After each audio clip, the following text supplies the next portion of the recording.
Dans le monde, peu de gens sont croyants. Et dans les croyants, peu d'entre eux ont appris l'islam. Et dans ceux qui ont appris, peu d'entre eux ont compris. Et dans ceux qui ont compris, peu d'entre eux pratiquent. Et dans ceux qui pratiquent, peu d'entre eux s'appliquent. Et dans ceux qui s'appliquent, peu d'entre eux sont sincères. Et l'adoration de Dieu n'est valable qu'après avoir connu celui qui mérite d'être adoré. La religion musulmane est faite de croyances et de lois.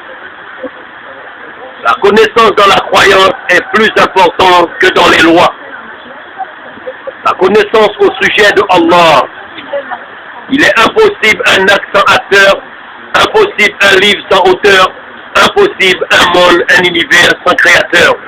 Le monde a un créateur. Et le créateur de ce monde n'a pas de point commun avec le monde, ni avec quoi que ce soit, sous quelque rapport que ce soit. Ça veut dire quoi? Celui qui a créé le soleil n'est pas un soleil. Celui qui a créé les hommes n'est pas un homme. Celui qui a créé l'esprit n'est pas un esprit. Celui qui a créé l'âme n'est pas une âme.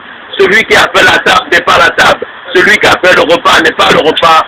Celui qui a créé le monde, l'univers, dans sa totalité, n'a pas de point commun avec l'univers, ni une des choses que l'univers contient. Celui qu'on appelle Dieu dans la langue française, God dans la langue anglaise, Allah dans la langue arabe. Quelle que soit notre différence de langage, il y a un seul Dieu. Dieu par définition, ça veut dire celui qui domine toute chose et rien ne le domine. De ce fait, nous comprenons que Dieu n'a pas été créé. Parce que si Dieu aurait été créé, il n'aurait pas été créateur, il aurait été créature. Et toutes les créatures ont été créées par Dieu. Et Dieu n'a pas de ressemblance avec quoi que ce soit, sous quelque rapport que ce soit. Exemple, tout ce que Dieu a créé a une longueur, une largeur, une épaisseur, un poids. Ces choses ont un début, ces choses ont une fin. Ces choses ont un devant, un derrière, droite, gauche. Toutes ces choses ont 6 directions et toutes ces choses occupent un espace vide.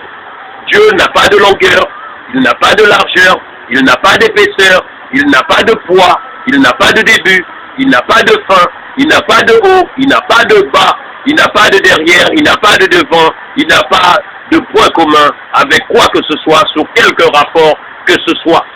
Dieu ne se réincarne pas dans quelque chose et rien ne se réincarne en Dieu.